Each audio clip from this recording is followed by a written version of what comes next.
Para los que no alcancé a saludar, buenos días, ya. Bastián, ¿dieron la control a otros dos niños? Sí, profe, Ya, vale. ya están. Se los pasa a tirar a Fernando. Ya. Eh,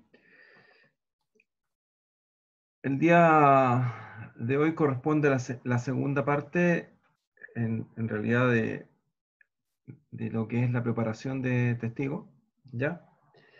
Y antes de eso, ¿me alcanzaron a mandar las tareas, Loa, antes de que se cayera, o no?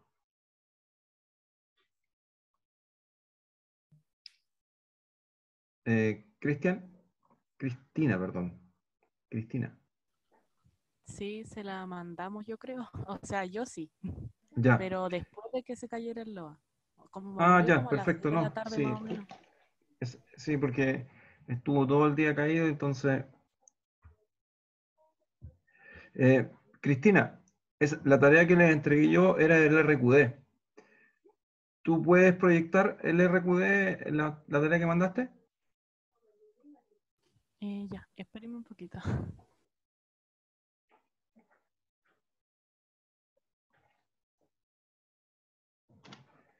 Ya. Entre medio, mientras Cristina va a proyectar, ¿ya? Eh, Isabel, una consulta. Nosotros hablamos la semana pasada acerca de testigos, culpa, ¿ya? Y de cómo llegaba un testigo al laboratorio, ¿ya? Si a ti, después de que tú leíste la norma 4543, ¿cuál es, después de que llega el testigo en la caja, de ahí hacia adelante, cuáles son los pasos que se tienen que realizar hasta antes del rectificado? Se tiene que revisar que el testigo venga en buen estado, Ujú, sacar fotografías, todas esas cosas. perfecto. Y después el testigo se prepara para sacar la muestra. Ya. ¿Y qué se hace? ¿Cuál es el procedimiento? Em, para la toma de muestras. Sí, Tomás, ya hiciste todo el levantamiento, lo recibiste, le sacaste las fotos, todo perfecto, ¿ya? Y ahora tú tienes que preparar ese testigo. ¿Qué es lo que hace? Se tiene que perforar el testigo. Eh, no, cuando te hablo de testigo ya no no es culpa, así que ya viene perforado, ya no hay nada que Ya. hacer. Em, mm, Se tiene que meter en probetas circulares. O sea, el testigo es una Cilin- probeta circular, sí, cilíndrica, sí. ¿ya? Em, Se tiene que cortar en paralelo. Ya. Después de eso se va a cortar, ya. Pero antes de cortar, ¿qué es lo que tengo que hacer? Ver la relación longitud-diámetro. Perfecto, ya. Entonces, ¿qué es lo que hago? Medirlo. Medirlo. O sea, tomo un trozo de testigo, ¿ya? Y mido el diámetro. Ahora, el largo, ¿cuánto debería ser? Largo de 2 a 2,5. De 2 a 2,5 veces el diámetro, ¿ya? Sí. En este caso, para el caso del laboratorio, nosotros usamos 2,2 como mínimo, ¿ya? ¿Por qué? Eh, Porque si nosotros usáramos 2 en el punto cerrado, cuando yo voy al proceso del corte, yo pierdo unos milímetros, entonces puedo quedar bajo el estándar. Entonces con 2,2 uno se asegura. ¿Ya? Ya, Isabel. Y antes de cortar, ya medí. ¿Ya? ¿Qué viene después? Después de medir, Sí. revisar que las superficies no tengan irregularidades. Ya, sí. ¿Qué más? Mm, Antes de cortar, ya medimos. sí. ¿Qué más hacemos? Eh,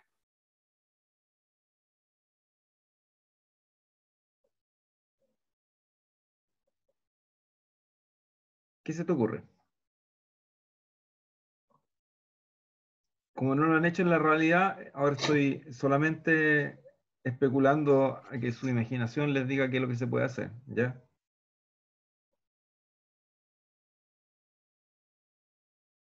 No se me ocurre, profe. Ya.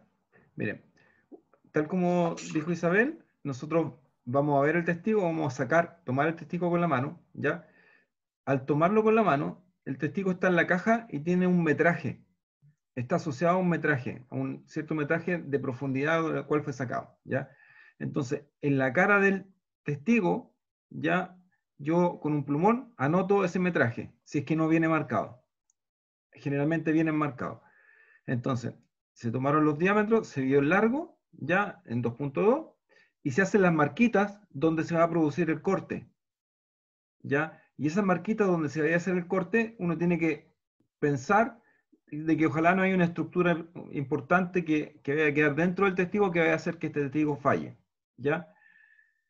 Se hacen las marcas y luego se procede y se analiza y se dice que si el testigo es posible que se vaya a destruir con el agua.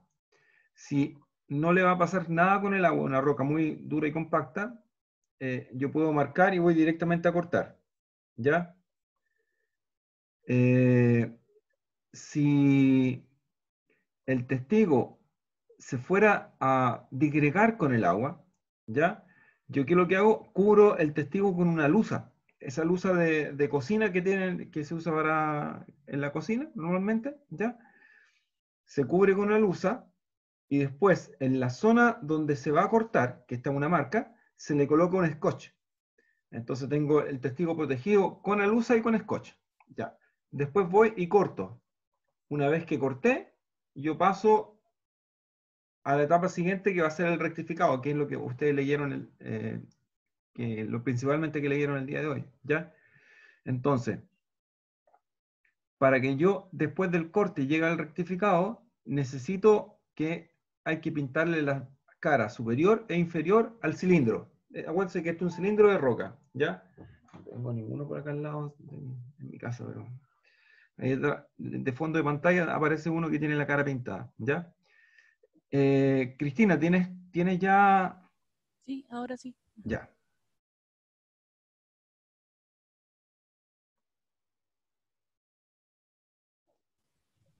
Perfecto, ya lo estoy viendo bien. Ya, gracias. Ya.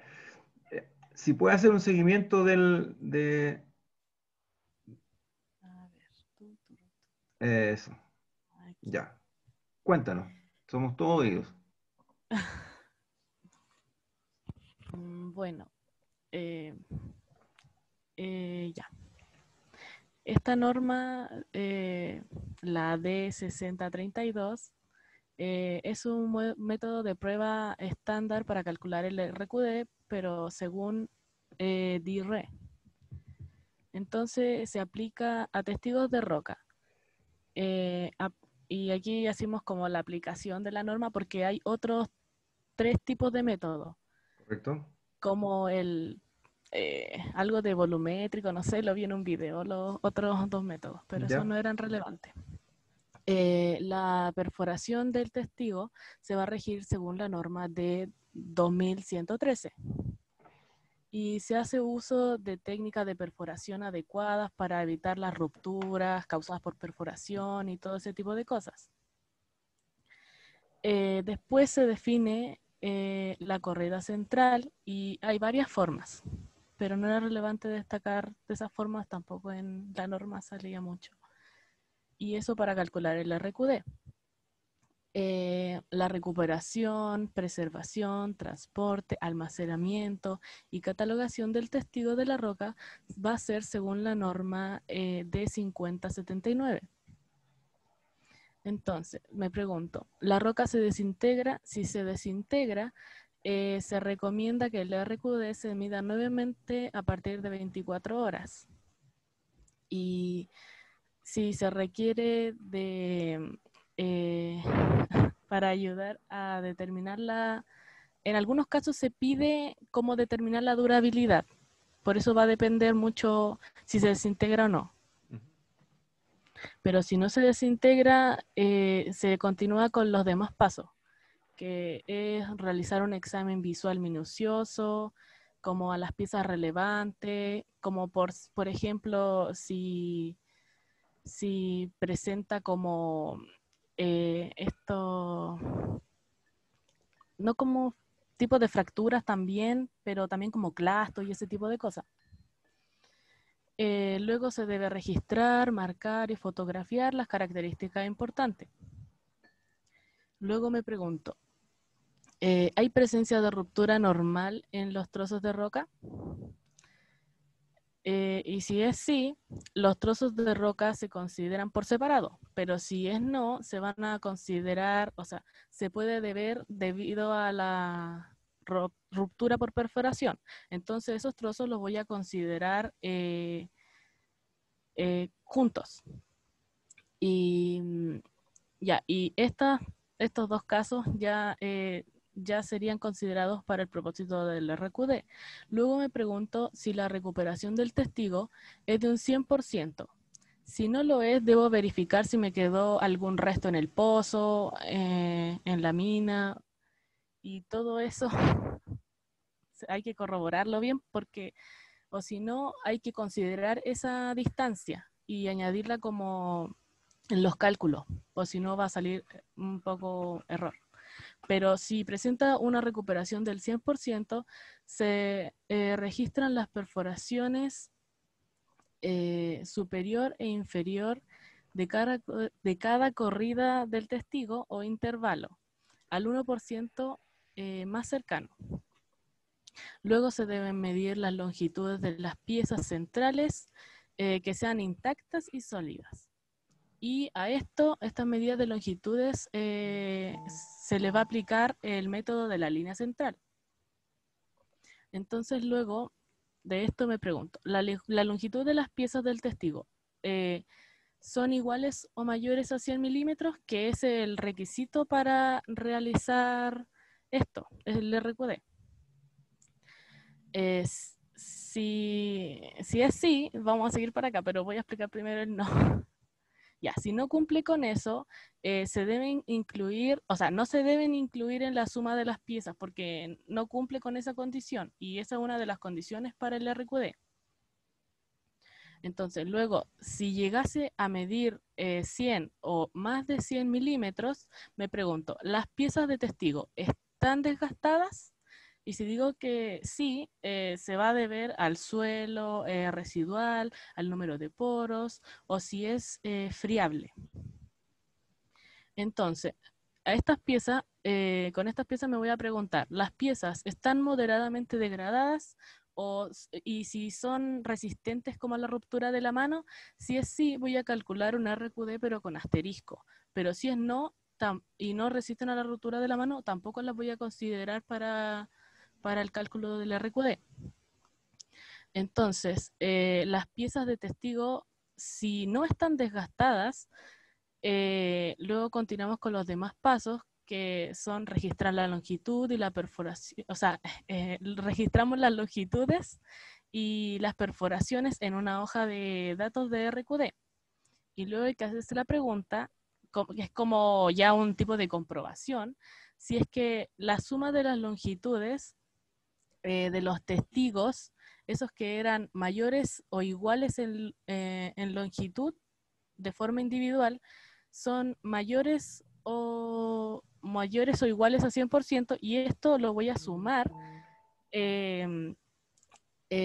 a la suma del material que eran menores a 100 milímetros, más la pérdida de testigo, que ya lo expliqué, que podía quedar resto en el pozo y eso se podía considerar, y eso te tiene que dar igual a la longitud del tramo perforado. Pero si no da, se debe determinar la causa y a qué es debido, si es por una técnica de mala medición deficiente o un trozo de testigo debajo dejado en el fondo del pozo. Pero si esta equivalencia está comprobada, se debe dibujar y fotografiar las características centrales como roturas, extracción, huecos, piezas y esas cosas destacadas. Bueno, esto en lo posible identificar cavidades o pérdidas de la roca, principalmente, o cuando sea posible si se encuentra. Luego de esto, debemos indicar en el informe sobre las decisiones o juicios tomados, como por ejemplo el tipo de ruptura presente o por qué no se consideraron algunas piezas cuando ya medían la condición de 100 milímetros y por qué no fueron consideradas y ese tipo de cosas. Luego, registrar la suma de las piezas centrales intactas y sanas por más tiempo.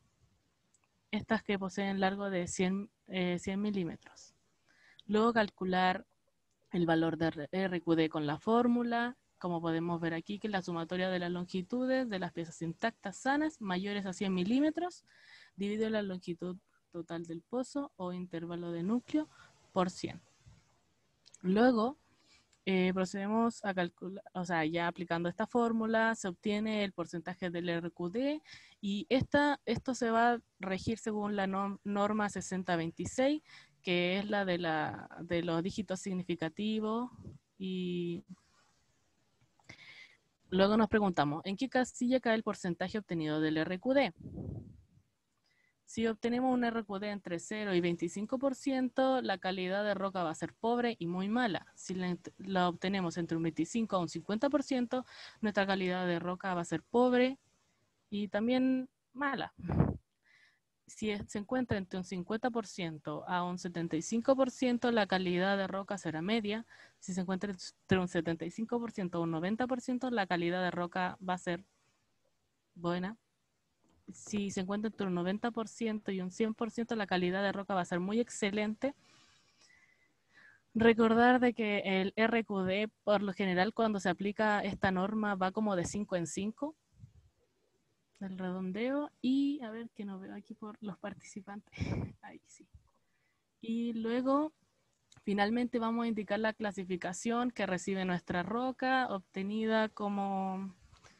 Todo eso lo vamos a dejar en el informe. Súper bien, Cristina. Está muy, muy bien hecho el flujograma. Y al detalle. Ya, gracias. Ya. Ay, ¿cómo se deja de Tienes compartir? que dejar de compartir pantalla. Ahí sí. ¿No? No, todavía estamos... Mm, Profe, usted igual la ya puede. lo encontré. Ahora sí. La puedo sacar Profe, las notas están listas. a La ver, mando al tiro. al chat. Salieron, se mostraban mejor en. Ah, ¿todos Salieron. bien? Isabel Isabel y Kevin y tuvieron. Kevin. Ya, para el caso, Isabel, yo durante el laboratorio te voy a hacer unas consultas para que no tengas que dar el control en el laboratorio que viene, ¿ya? Y en el caso de Kevin, ¿no estudiaste nada, Kevin? Sí, lo estudié, profe, pero me confundí para hacer las preguntas. Ya. Ya, el resto, súper bien. Ya, vamos a seguir con el procedimiento. Yo les comenté antes de la presentación de Cristina, ¿ya? Lo que tenían que hacer antes de llegar al rectificado, ¿ya? Entonces, la preparación de muestra consiste en realidad en 3 pasos grandes, ¿ya? ¿Cuáles son estos 3 pasos grandes? El primero de ellos ya es la perforación, si es que no la hubiera. Luego viene el corte y el rectificado. Esas son las 3 etapas principales, ¿ya? Ahora, cada una de estas etapas que mencionamos tiene subetapas, ¿ya? Por ejemplo, desde que te llegó la muestra, desde que se hizo la perforación, desde que se hizo el marcaje, desde que se marcaron los lados, ¿ya? Desde que se registró, tal como aparecía en el RQD, que sigan viendo todas las fallas, etcétera, también ustedes hacen el mismo registro aproximado cuando ustedes reciben las muestras, ¿ya? Ya, ahora voy a compartir pantalla y voy a ver, voy a llevarlos a la presentación esta semana. Un segundito.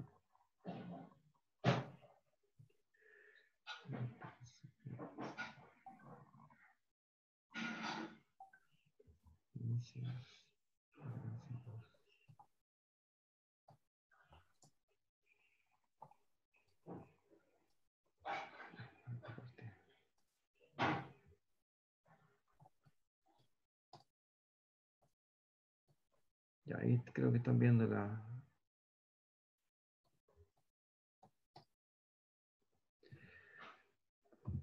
Ya. Entonces, para realizar la rectificación, ya, Felipe, existen como resultado, y dentro de la norma lo dice, ya, que hay tres cosas principales que nosotros deberemos encontrar, ya, que corresponden al paralelismo, la perpendicularidad y la planitud. El orden está cambiado, pero ¿qué es lo que significa la planitud, Felipe? Profe, ¿cuál Felipe? Que hay dos. Ah, tengo dos, Felipe. Me pasó igual ayer Hay con dos. Y hay dos bastante. Mesa y Hinojosa. Mesa. Ya. La planitud es si las caras del testigo están planas. Ya, correcto. ¿Y cómo uno puede verificar que la cara esté plana? Con el dial. Perfecto. Ya dejémoslo hasta ahí, ¿no? De ahí vamos a ver los Ya. detalles. Ya. Kevin, ¿qué es lo que es el dial?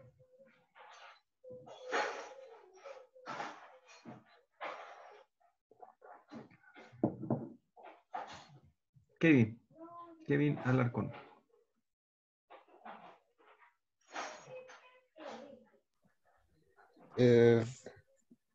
No recuerdo cuál era el dial, profesor. Supongo que era el artefacto que se ocupaba para poder apoyar el testigo. Ya, sí, pero no apoyar. El testigo se apoya en el dial, al revés. ¿Ya? ¿Pero qué función cumplía? ¿Te acuerdas?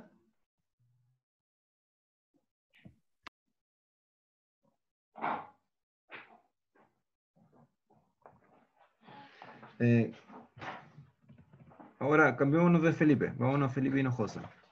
¿Ya? ¿El dial qué función cumple?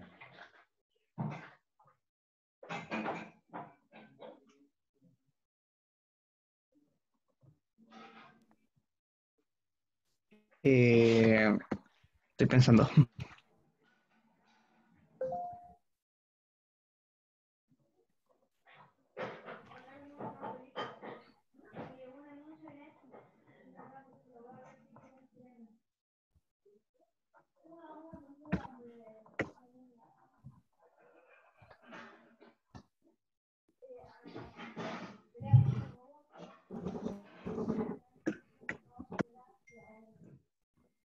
Felipe. O sea, sé que es para ver la planitud del testigo, pero no sabría cómo funciona uno. Ya, perfecto. No sabría decirle cómo funciona. Ya. Isabel, por lo que tú viste, el dial, ¿qué es lo que mide?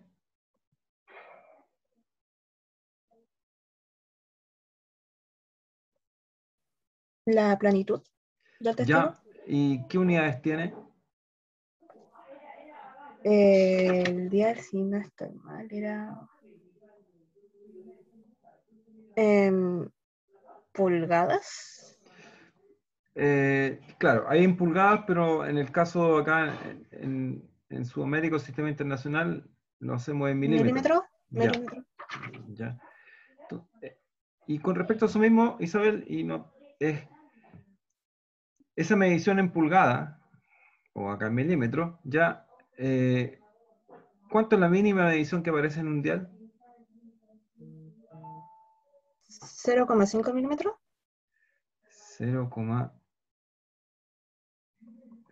No, pero dímelo en pulgadas, como en milímetros no es 0,5, es mucho. ¿Ya? 0,02. 0,0. Ya. Bueno, vamos a llegar a ese punto, pero la mínima medida es 0,01, ¿ya? 0,01 milímetros, ¿ya? Ahora, ya. Voy a avanzar un poquito para que vean los monitos y ahí se ve mejor. Ya. Una vez que nosotros tenemos cortada la muestra, está la muestra, el testigo de esta muestra circular o testigo de roca, ¿ya? Que está medido su diámetro y su largo aproximado, ¿ya? Tiene 2.2 veces, ¿ya? Y tiene las dos caras pintadas y está envuelta en papel alusa y un scotch, ¿ya? Isabel, ¿por qué tú crees que se deben pintar la cara superior e inferior del testigo antes de llevar al rectificado? Para asegurarse de que no haya cortes o fracturas.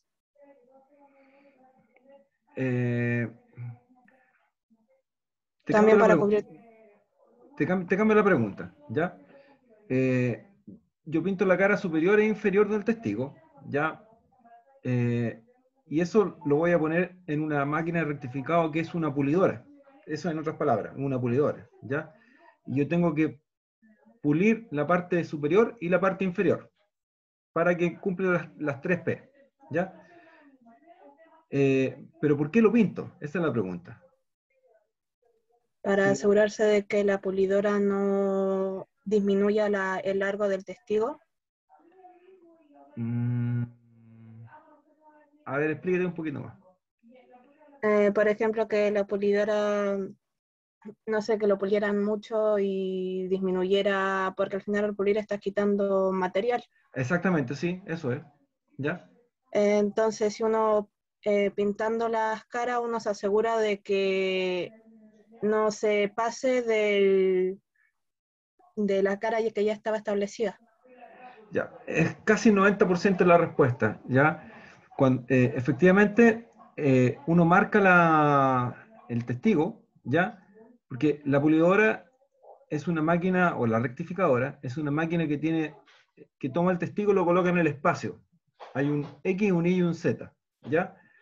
Si el testigo está mal cortado, o sea, si el corte no fue recto, sino que fue oblicuo, ¿ya? Cuando lo voy a pulir, hay una parte que yo voy a desgastar, que es todo lo que está marcado. Y si el desgaste es parejo, yo voy a sacar todo el color. Si el desgaste si el testigo a lo mejor no venía parejo, voy a sacar una parte del color. Pero cuando yo saco todo el color de la superficie del testigo, ¿ya? Significa que el rectificado fue correcto. ¿Ya? Entonces, se marca la cara con el único objetivo de verificar que el testigo sea bien rectificado. ¿Ya? Ese es el concepto. ¿Ya? Ahora, acá hay un procedimiento completo, ¿ya? De qué es lo que se hace para que este testigo en su procedimiento rectificado sea bien hecho, ¿ya? Esto lo hacen ustedes en la vida real, allá en el laboratorio, pero no estamos en el laboratorio. Acá encontré un testigo por ahí. Ya, entonces, les voy a hacer como el siguiente resumen, ¿ya? Se tiene el testigo se lleva desde unas dependencias a otras dependencias, llegamos a la sala de rectificado y en la sala de rectificado nos ponemos enfrente de la rectificadora, que es esta que está aquí. ¿Ya? Imagínense, todo esto es la rectificadora. Ya esto está esquematizado. ¿Ya? Donde el testigo que estoy puliendo es este largo que tengo acá. ¿Ya?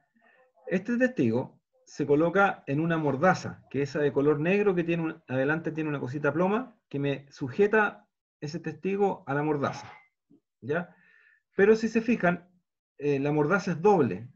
Para ahorrar tiempo yo puedo poner dos testigos o puedo poner un testigo y un resto. ¿Ya? Matías, ¿qué es lo que es un resto? Un trozo de testigo que no es considerado para la... Perfecto, súper bien. ¿Ya? Pero con una condición, que ese resto tenga el mismo diámetro que el testigo original. ¿Ya?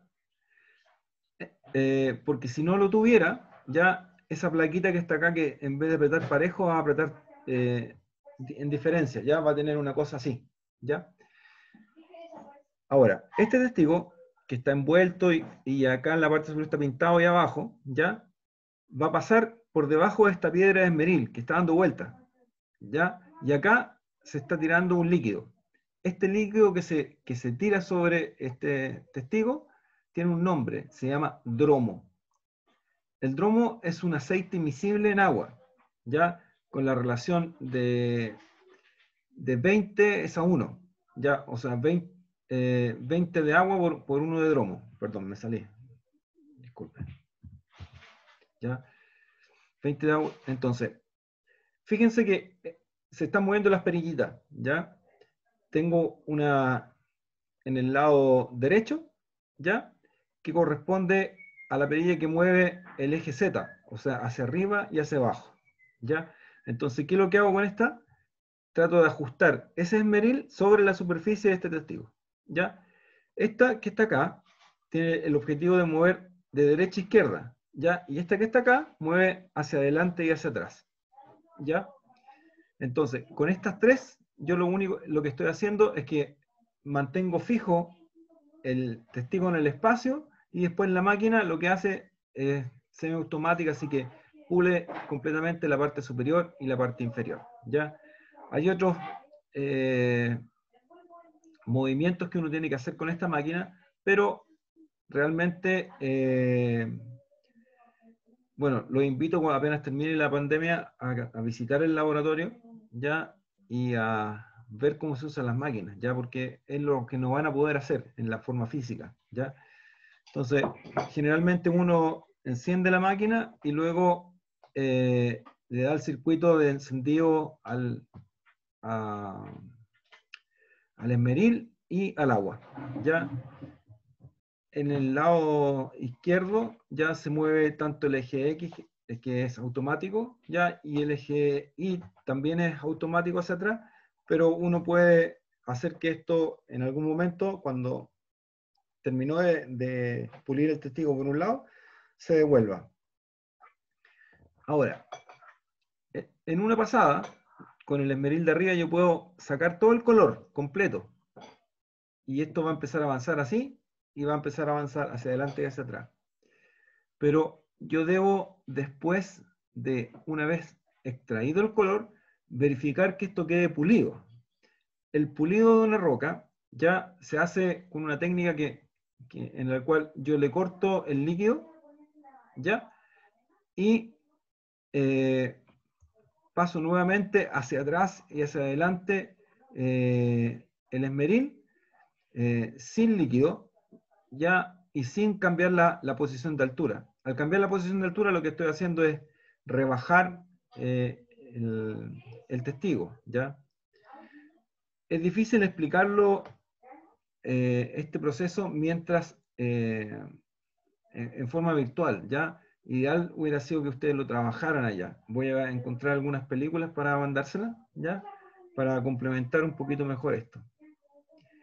Ya, una vez que está hecho este procedimiento, yo ya tengo esa cara superior, la tengo pulida. Ahora tengo que pulir la cara inferior, ¿ya?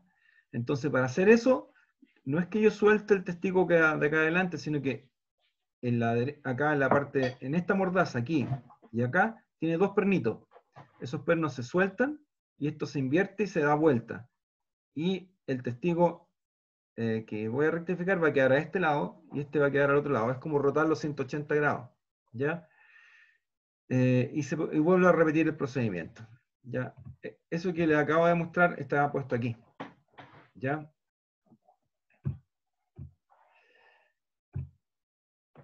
Listo. En ese momento ya tenemos rectificado el testigo, ¿ya? este testigo que está rectificado ya tiene que cumplir con las famosas 3P. ¿Ya? ¿Y cuáles son esas 3P? Paralelismo, perpendicularidad y planitud. ¿Ya? Este dial, tal como aparece aquí en la fotografía, fíjense, dice 0,01 milímetros. ¿Ya? Yo le he comentado en otros laboratorios, ¿ya? 0,01 milímetros es el grosor de un cabello humano. Entonces, la norma es tan estricta que dice que si el movimiento es mayor a 0,01 pulgadas, ¿ya? El testigo debería rechazarse, ¿ya? Si las pulgadas las llevamos a milímetros sería 0,025, ¿ya? O si lo aproximo 0,03, ¿ya? Eso es el máximo de tolerancia que se puede tener, ¿ya? Entonces, ¿qué ocurre? Voy a preguntar, Gonzalo, este testigo se marca en la parte superior, una vez que ya está rectificado. ¿Por qué se marca? ¿Cuál es el objetivo?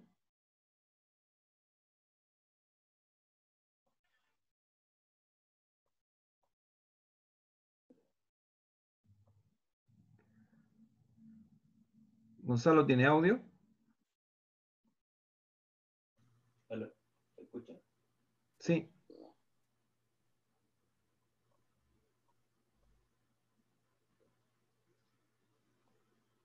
No te escucho. Aló, aló.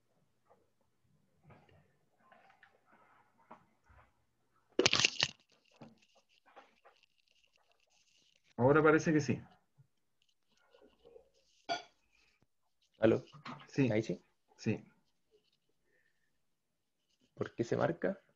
Sí, ¿por qué se marca? Y las marcas, ¿cuáles deberían ser?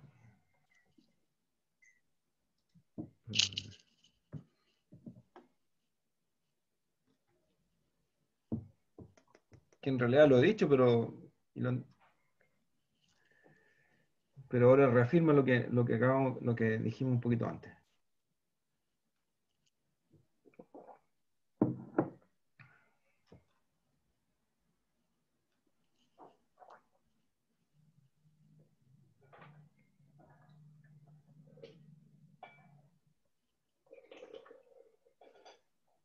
No te escucho, Gonzalo. Nada.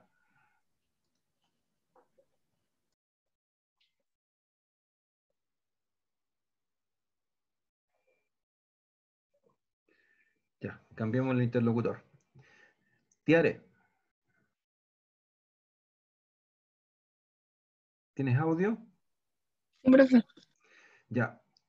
¿Por qué crees tú que marcamos el testigo en la parte superior?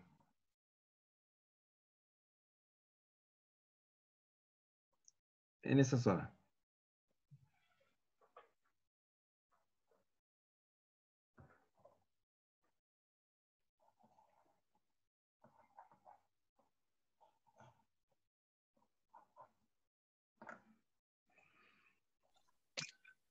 No sé, profe.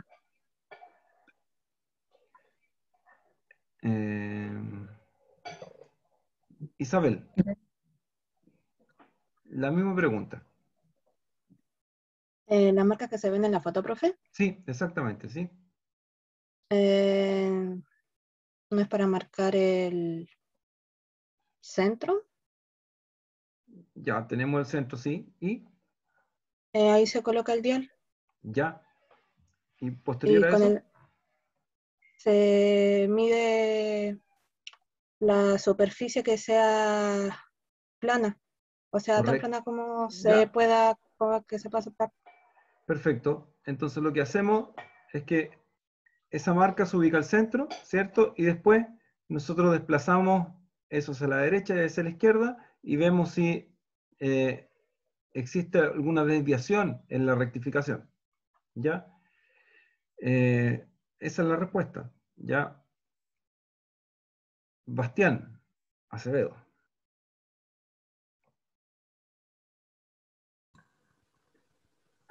esas marcas que están ahí, ¿ya?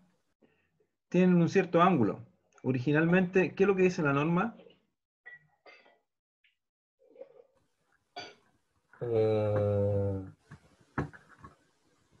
Creo que venía por acá.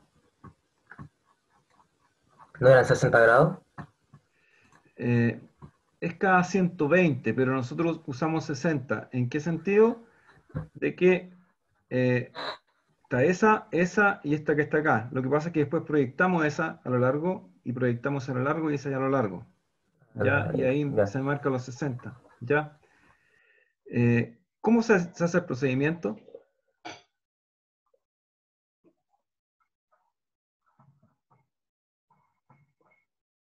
¿El de las líneas o el del dial? O sea, las líneas ya están listas ya. El dial. Ya.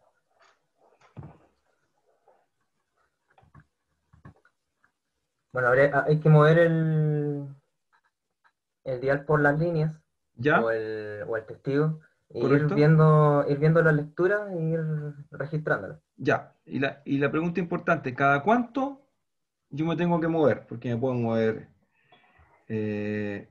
Ahí no sé si alcanzan a ver, pero hay unas líneas chiquititas, ¿ya? Entonces, ¿cada cuánto hacia el lado? ¿Cada cuánto hacia atrás? ¿Cuántos puntos tomo? ¿O puedo tomar un punto y un punto atrás? ¿Cada cuánto? Bueno, creo que son 10 ubicaciones igualmente espaciadas. 10 ubicaciones igualmente espaciadas, ¿ya? O sea, si esto tiene 63 milímetros, cada 6 milímetros. ¿Es así?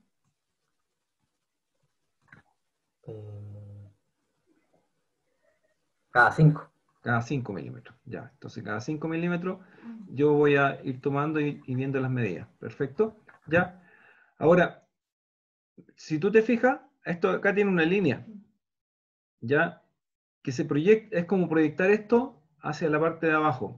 ¿Por qué se hace eso?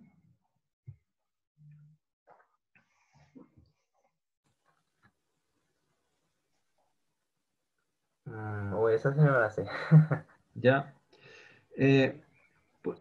Que lo que tengo que hacer es medir el dial en una cara o en las dos caras. En las dos. Es para reflejarla en la cara de abajo, ¿no? Perfecto, exactamente. Entonces, tengo una cara superior y una cara inferior. Y cuando yo tengo que analizar el paralelismo, ¿ya? O sea, que la cara superior sea paralela a la cara inferior, lo que debo fijarme es que la misma línea que estoy tomando en la parte superior tiene que ser la misma línea que tomo en la parte inferior, ¿ya? Sigo contigo, Bastián. Si yo tomo esta línea desde aquí a acá, ¿ya? En la cara inferior, al dar vuelta al testigo, ¿cómo queda? Pues si tú tienes un vaso o un lápiz, un cilindro en tu casa donde estés ahora, ¿ya? Si tú lees la mitad derecha arriba, ¿ya? Y yo lo doy vuelta, la proyección de la mitad derecha, al darlo vuelta, ¿queda como mitad derecha o queda como mitad izquierda?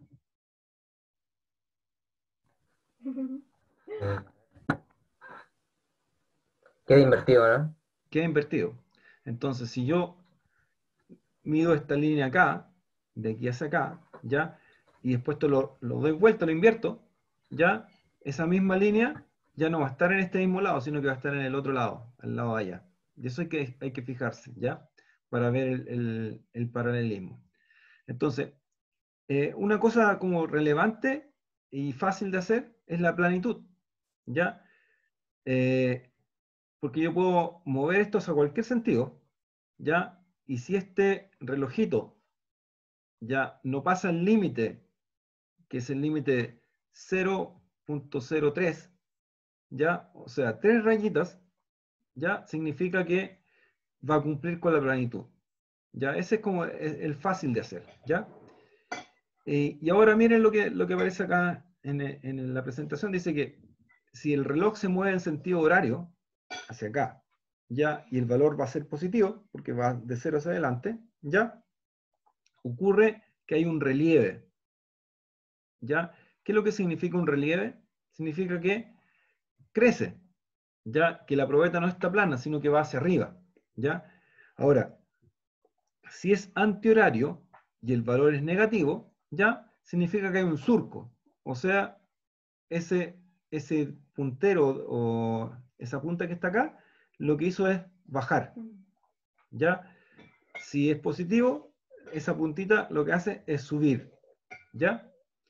Entonces, vamos a cambiar el interlocutor. Le vamos a preguntar a Cristina. Fíjate en el PPT. Y ahora dime lo que pasa con esta figura en la parte inferior.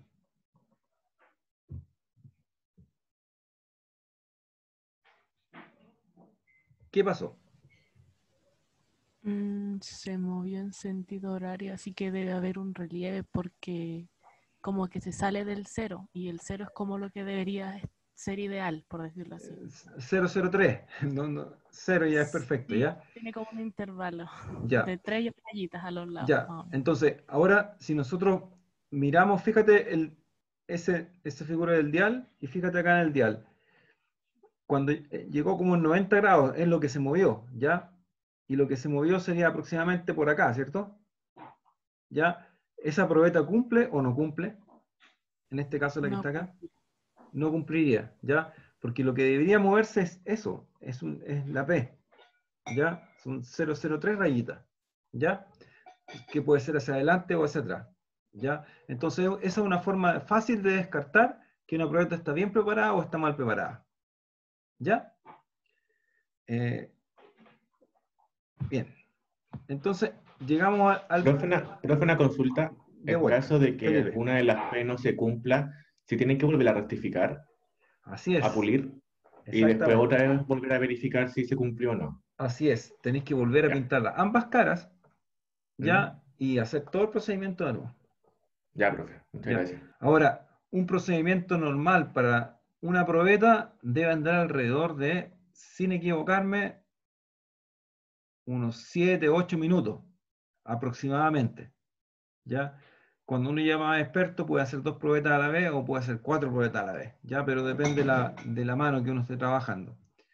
Pero 7, 8 minutos significa que tú en una hora estás haciendo como 7 probetas y algo. Y si tú tienes que hacer un total de 100 probetas en un día, ya o afinas la mano o no te equivocas, ¿ya? Entonces, las campañas de trabajo ya generalmente andan alrededor de 100, 70 probetas, ¿ya? Entonces uno no se puede dar el lujo de equivocarse. Al principio, claro, ¿ya? Porque uno tiene que entregar un trabajo completamente bien hecho y va etapa por etapa avanzando, ¿ya? Voy a avanzar un poquito, ¿ya? Aquí está el concepto de la planitud, ¿ya? Tal como les decía, la planitud lo que hace es ver que la cara, tanto superior como inferior, sean planas, ¿ya? Y uno, ¿cómo lo hace? Que esa tolerancia no supere los 25 micrones, ¿ya? Por 0,025 milímetros, ¿ya? Son 25 micrones.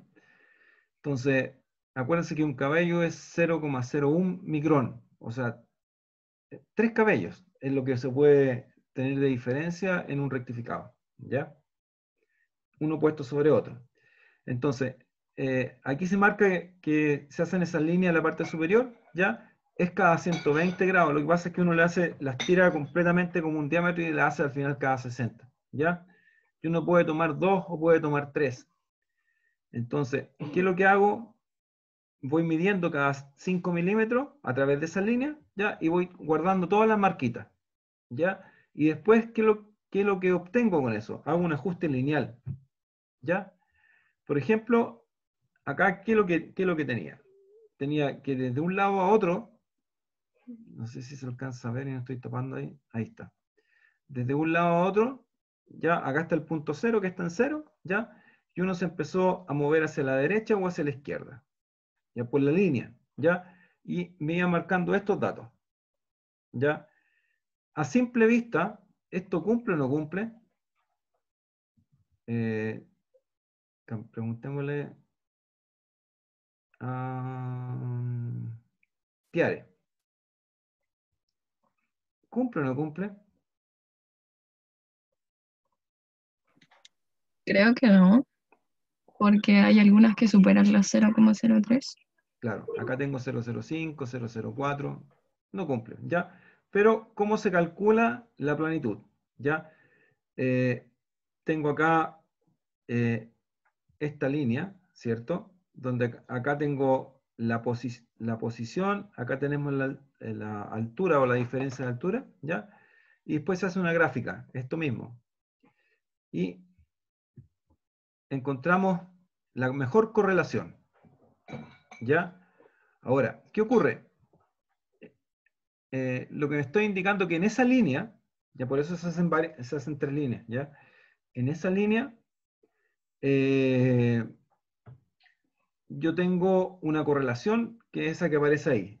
Y luego le coloco sobre esa correlación, ya 0,025 para arriba, 0,025 para abajo. Si hay algún punto que no cumpla, ya se va a salir. Y va a decir que no corresponde. Ahora, idealmente que esto estuviera en forma horizontal, ¿ya? Ahora, ¿por qué se hacen? Esto está hecho en un eje, o sea, en este sentido, pero hay que hacerlo en los otros cada 120, ¿ya? Si todos tienen la misma forma, ya se puede dar el caso que más de alguno de estos puntos se va a salir, ¿ya? Ahora, a simple vista yo digo que no cumple porque acá hay uno que se está escapando, ¿ya? Y si yo tomo S menos S, ya para hacer el próximo cálculo, no me va a dar el número, ya. Ahora, si uno de los tres, tal como preguntó alguien, planitud, perpendicularidad y paralelismo, no cumple, ya el resultado es no. Tienen que cumplir los tres. Entonces, para el paralelismo, ¿qué es lo que se hace? Se hace exactamente lo mismo, ¿ya? Se toma una parte superior, una parte inferior, ¿ya? Se miden cada 5 milímetros, pero se aplica una fórmula. Esa fórmula que está acá abajo, ¿ya? Donde M1 y M2 son las pendientes de esa curva, de esta que está acá, ¿ya? Y hay un ejemplo, que tengo la parte superior y la parte inferior, ¿ya? Donde en la misma línea, proyectada tanto arriba como abajo, se encontraban esas alturas, ¿ya? Y acá es la distancia en la cual iba midiendo. Se hacen los ajustes, se calculan las pendientes, ¿ya? Y se aplica la fórmula. Y me dio como resultado 0,19. Si me voy al anterior, tiene que ser el resultado menor a 0,25. Entonces, ¿cumple o no cumple paralelismo? En este caso cumple, en este caso de ejemplo. ¿Ya? Y finalmente, lo que viene es la perpendicularidad. La perpendicularidad se hace con respecto al eje central, pero es muy fácil de calcularlo porque se hace de la siguiente forma. Se toma el máximo y el mínimo de cada medida. Por ejemplo, si me voy ahí arriba, el máximo era 0,05 y el mínimo era 0,03. O sea, tengo al final 0,08.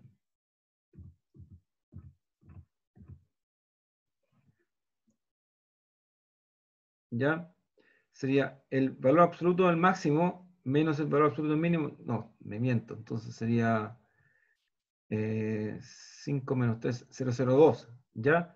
Y lo divido por el diámetro. Y ese número tiene que ser menor a 0,043. Y si cumple eso, significa que está perpendicular.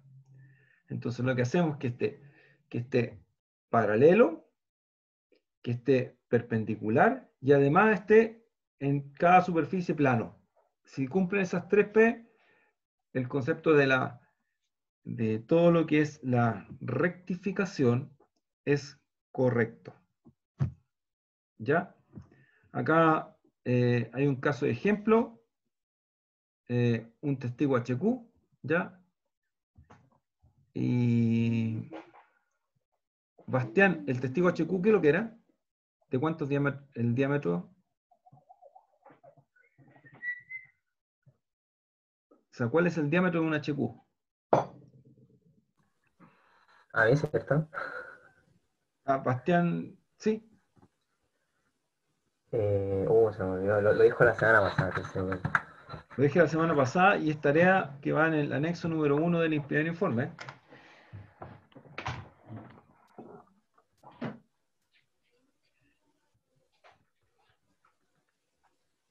No me acuerdo. Ya, 63,5. Ya, Esa, se me ocurrió decir 61, pero no. ya. Cuando se hubiera dicho 61 es HQ3. Ya. Bueno, eso lo van a ustedes a encontrar y lo van a poner en el primer informe. La siguiente consulta, antes que se me escape, ya. Para la semana que viene, ya ustedes van a entregar su primer informe y dentro del primer informe va con 2 anexos, ¿cierto? Dijimos el anexo número 1, que es los diámetros de perforación, y el anexo número 2, creo que es en la norma de la clasificación de macizo rocoso, que creo que fue la que se mencioné, ¿ya? Además de eso, para la semana que viene, tienen que entregar, acuérdense de la maqueta, el video de la maqueta, ya, ese tubito que ustedes hacen las reperforaciones, ya, que la pueden hacer con lápices, con brochetas, y Bastián ya les mandó a cada uno de ustedes las coordenadas que ustedes deben reperforar en su tubito, ¿ya? Pero les voy a pedir, tal como el clase a clase, ya, que hagan otro flujograma, es en forma individual, ya, de la 4531 raya 15, de 4531 raya 15, que les va a servir como parte del estudio para el control de entrada. El control de entrada de la semana que viene generalmente es de 2 normas, ¿ya? En la que acabo de mencionar, la 4531 raya 15 y la C97 del año 2018, ¿ya? De ahí vienen los controles de entrada, que con esos dos uno calcula los valores de densidad, ¿ya? Densidad en la experiencia número 3.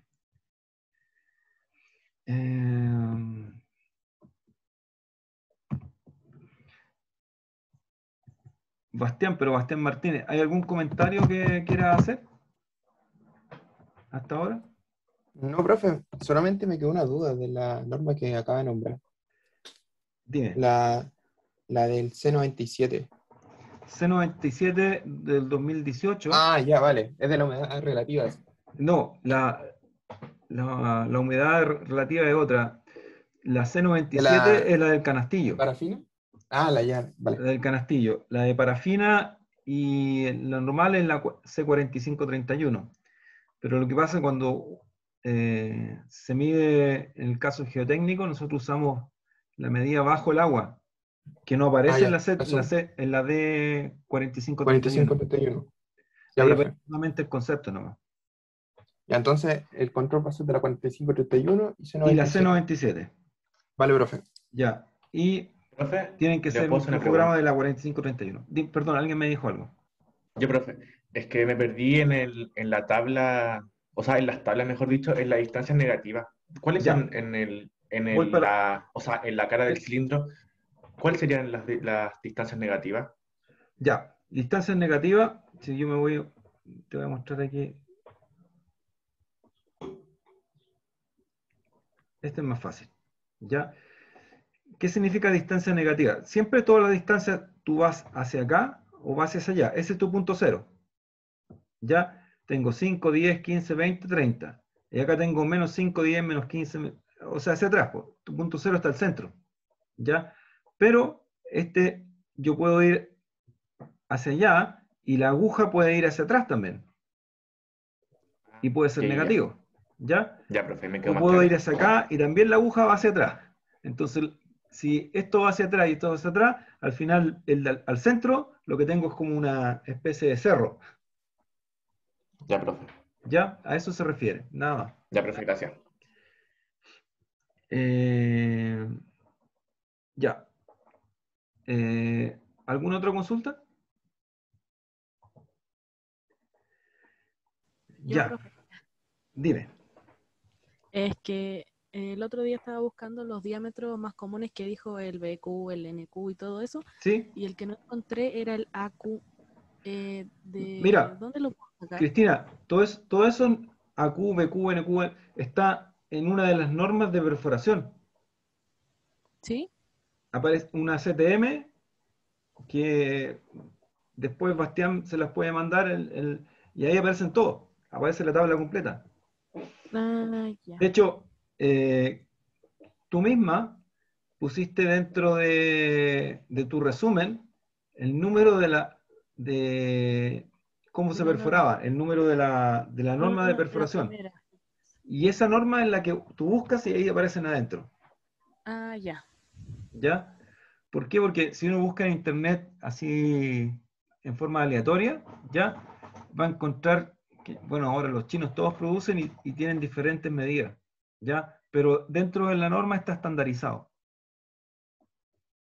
Si no lo llegan a encontrar a mediados de semana de la otra semana, ya se lo piden al ayudante o me lo piden a mí. De alguna forma yo se lo hago llegar. ¿Ya? Profe, yo tengo otra duda. Felipe. En la norma la que pasó hoy día, se describían los procedimientos FP1, FP2, P1 y P2. P1. Con eso nos quedamos. Ah, ya. Esa es mi pregunta. Que eran 4. Entonces, nadie me confundió un poco. Ya. Muchachos, ahora me quedo con la persona que tiene que disertar, que no sé quién es. Tiare, profe. Ya, Tiare. Yo, profe. El resto está libre, se puede ir o se puede quedar. Se pueden Profe, quedar. Dime. una consulta. Las dos personas que en el control sacaron bajo 4, Ya. ¿los dejo así o se los manda a Felipe? Tienes que mandar a Kevin a Felipe. Isabel queda con esa ¿Queda nota, con pero 4? no tiene que dar Ah, clases ya. de nuevo. Vale, Kevin va con el Felipe. Sí. Ya, profe. O sea, ahí ya Kevin le puso el visto bueno. Ya, Tiare, puedes compartir pantalla. Go ahead, please.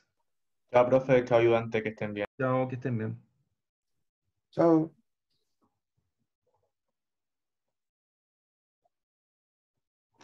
¿Se ve ahí? Ahí llegó. Perfecto. Desde el principio la puse.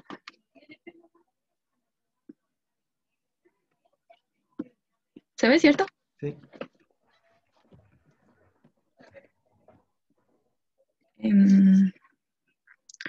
First of all, good morning to everyone present. My name is Tiare Farias, and today I will introduce you and investigate the capability of the deformation rate analysis method in stress estimation, a case study of water conveyance tunnel of Gotthard. To begin, mention in the first instance that there are different methods to determine the magnitude of stress in situ of the rock mass, which is important for the stability of tunnels. In general, these can be classified in two groups, direct and indirect method. A direct technique gives a direct measure of stress and doesn't depend of measurement strain and subsequent calculation of strain from a strain of rock. For example, hydraulic fracturing. While in indirect technique is use of a stress gauge or other method for measurement of stress. For example, deformation rate analysis. The main objective of the current research is to investigate the capacity of the DRA and compare it with hydraulic fracturing for a dam in Goldman. The term stress memory refers to the stress magnitude of which a rock constantly goes down. Discovery of a stress memory in solid material is attributed to Kaiser in 1953. Yamamoto in 1990 demonstrated that the previous stress could be obtained from a change in gradient of the stress-strain relation under the cycle uniaxial compression test for a specimen. They call it the process a deformation rate analysis. Considering that American Society for Testing and Material defines the Kaiser effect as the absence of detectable acoustic emission is a fact-sensitive level until previously applied stress levels are exceeded. It is understood that the maximum stress can be obtained when the loading exceeds the previous applicable. Then, the test consists of loading of a stress level and repeating the cycle of loading and unloading, as shown in Figure 1. It shows the fundamental concept of the DRA and the stress difference between two curves with same amount of stress in axial loading. And finally, the basic formulation of DRA method is expressed by the following differential strength functions.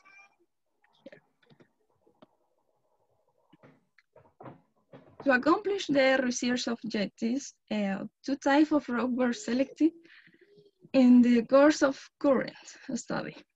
Is a tuff as brittle and sandstone and as ductile. The samples with 54 millimeter diameter and the radio of 2:1 length diameter were prepared for all experiments that were conducted by machine could apply cycle loading on the samples. Before carrying out DRA tests, laboratory tests based on ASTM standards and the proposed International Society for Rock Mechanics methods were conducted with the aim to verify the main physical and mechanical parameters of rock, which are present in the Table 1. In the Table 1, we can observe parameters such as uniaxial composite strength, porosity, dry density, among others. Figure 2 shows the axial stress versus the axial strain curve of the two types of rock, tuff and sandstone. Each curve was divided into three regions. One, closure region from 0 to A, elastic regions from A to B, and plastic regions from B to C.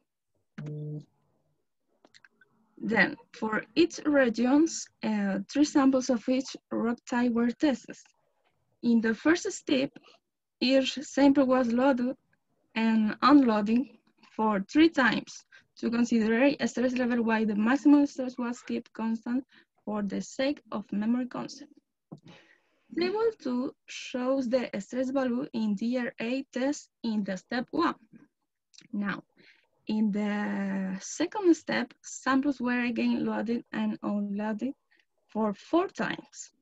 Figure 3, 4, and 5 illustrate the results of the second step tests carried out in each region. We will see this below. The inflection point in course is evidence of remaining OSAT in samples which is closer to the maximum stress level for the first step. The inflection point was determined using MATLAB software with 2-line 50 of data and projection on the intersection point on the stress axis. Also, it's analyzed the velocity radio determined by sigma DRA, a stress prediction by DRA method of the second step, dividing on sigma initial, maximum stress of the first step.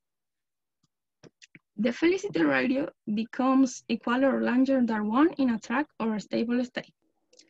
For these regions, Clark-Cosur regions, the velocity radio has a range from 1 to 1.7 and from 1.1 to 1.2 for the tooth and sunstem respectively. In linear elastic regions, the felicity radius is ranging from 1.05 to 1.1 and from 1 to 1.05 for the tuff and the sandstone samples respectively.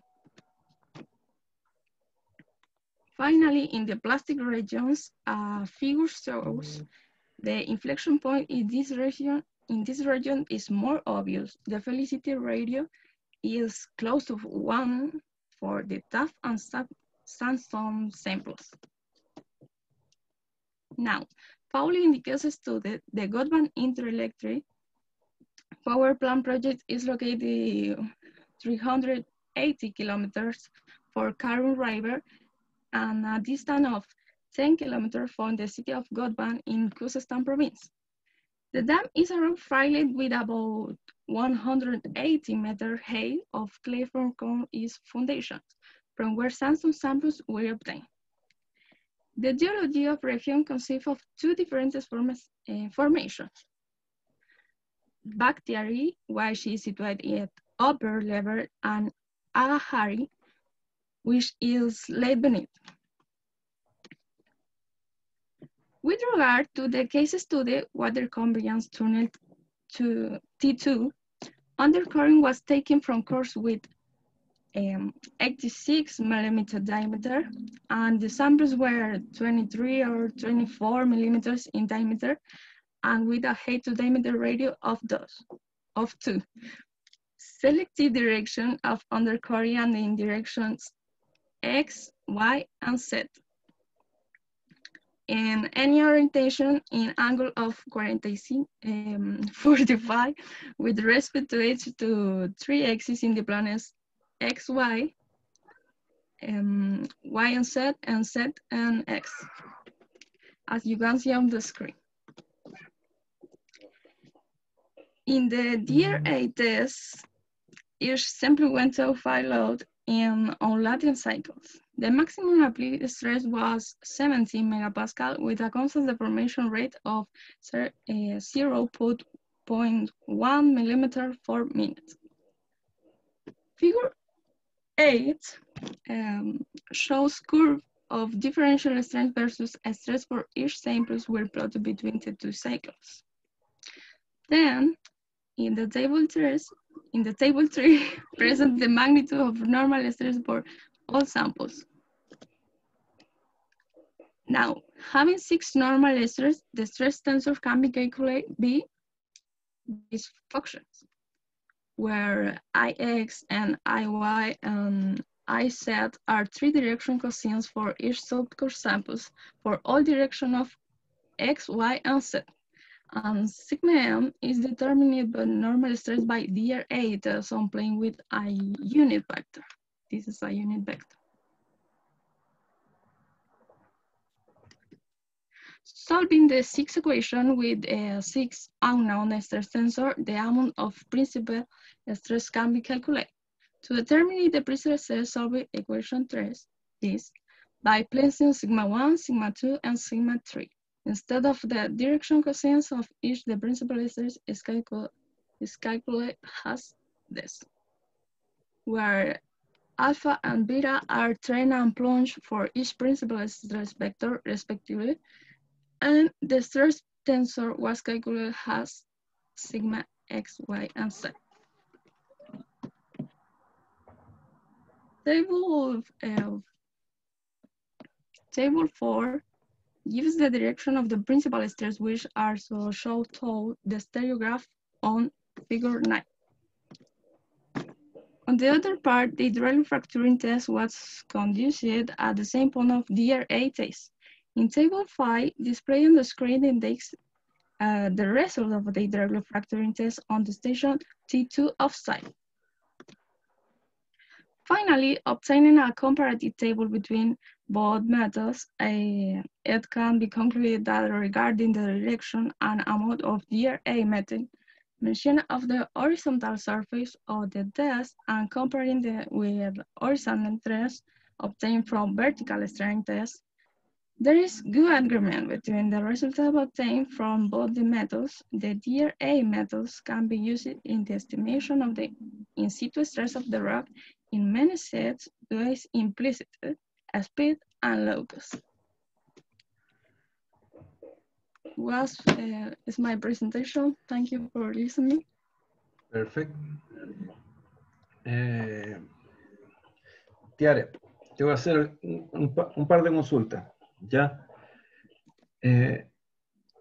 Al fin, si tú te fijaste, esas 6 orientaciones que hicieron una reperforación a un testigo que tú mencionaste por ahí, esa, ¿ya? Es como lo mismo que yo le entregué las tareas para que reperforaran ustedes los testigos, ¿ya? Y después de eso, tú dijiste que se hace un procedimiento matemático para calcular el esfuerzo de acuerdo a esos 6 testigos, ¿ya? Sí. Pero la pregunta es la siguiente. El DRA, Deformation Rate Analysis, ¿ya? ¿Cómo trabaja? ¿Qué es lo que hace? En palabras cortitas, ¿ya? Lo que hace es como cargar y descargar las muestras, que es como someterlas a presión, pero Exactamente. siempre en un rango delimitado. Nunca llega como al máximo a Así fracturar es. la roca. Sí, súper bien, ¿ya? ¿Y qué es lo que está guardando el DRA? ¿Cómo que es lo que está guardando? Va registrando los esfuerzos. Ya, ¿A eso ¿va se refiere? registrando los esfuerzos? ¿Solamente los esfuerzos o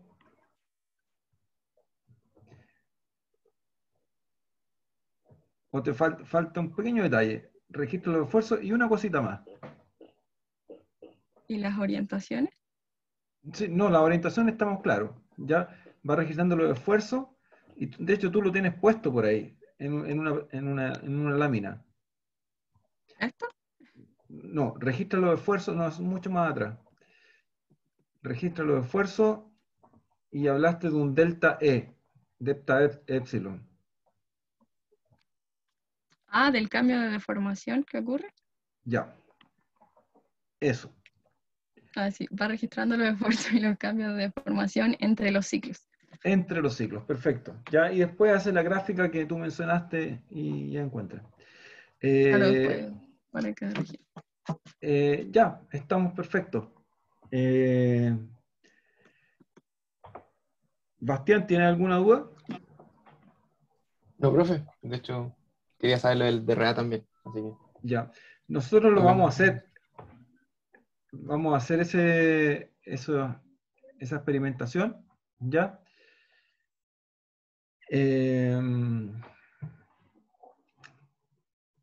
Ya, yo no tengo más duda. Bastián, un 6,6. Ya, profe. Para que tú lo anotes dentro del sistema. ¿Ya? Al tiro. Profe, la próxima semana son 2. Sí, la otra semana son 2 personas. No, 2 personas. la otra semana son 2. Y ahí nos vamos de 2. ¿Algún tema? ¿O lo tiro al...? No, la pregunta es si tenéis voluntarios en el grupo. Y si no hay voluntarios, los tiráis al azar, ¿no? Vale, profe. ¿Ya? Estamos, muchachos. Ya, entonces, pásale a Felipe los datos de Kevin y que Kevin tome los datos de Felipe. Sí, profe, ya está listo. Listo. Así que ahí lo va a tener. Entonces, lo dejamos hasta aquí el día de hoy. Ya les dejé la tarea de la 4531. Ya, y eso sería. Y ya el primer informe la semana que viene. Bastián, tú le subiste el formato de la programación y todas esas cosas, ¿cierto? Sí, ya. Está listo. Estamos. Muchas Creo gracias. que me falta el informe, pero lo subo.